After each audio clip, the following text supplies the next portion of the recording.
সাপ পোষার ক্ষেত্রে বিশেষ সতর্কতা অবলম্বন করা প্রয়োজন। সাপ একটি বন্য প্রাণী, তাই তাদের পোষ মানানো বেশ চ্যালেঞ্জিং। তাদের যত্ন নেওয়া, খাওয়ানো এবং নিরাপত্তার জন্য বিশেষ ব্যবস্থা নিতে হয়।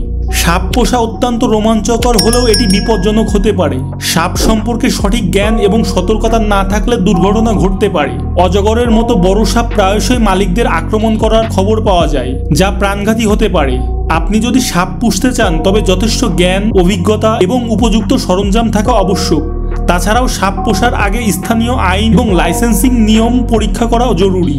এই সাপ সাধারণত আক্রমণাত্মক নয়, কিন্তু কিছু নির্দিষ্ট পরিস্থিতিতে তারা তার মালিককে আক্রমণ করতে পারে। সাপ প্রাকৃতিকভাবে বন্য প্রাণী। যদি তারা মনে করে কেউ তাদের ক্ষতি করতে পারে, তখন আত্মরক্ষার জন্য তারা আক্রমণ করে।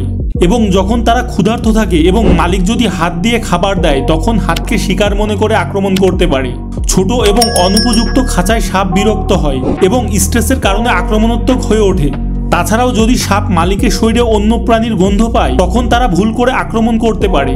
পাইথন সাপ, বিশেষ করে বার্মিজ পাইথন, কুমিরের মতো বড় প্রাণী শিকার করতে এবং খেতে সক্ষম। এই পাইথন সাপ মাংসাশী এবং তারা সুযোগ সন্ধানী শিকারী। তাদের খাদ্য তালিকায় ছোট স্তন্যপায়ী প্রাণী থেকে বড় সরীসৃপ পর্যন্ত অন্তর্ভুক্ত থাকে। এরা গঠনগতভাবে বড় এবং শক্তিশালী শিকার ধরার জন্য বিশেষভাবে উপযোগী। তারা সাধারণত এমন শিকার খোঁজে যা সহজে পালাতে না পারে এবং তাদের প্রচুর পুষ্টি দেয়। তাছাড়াও পাইথন এবং কুমির প্রায়শই একই বাস্তুতন্ত্রে থাকে। খাদ্যের অভাব হলে পাইথন বড় শিকার, এমনকি কুমির পর্যন্ত খেয়ে থাকে।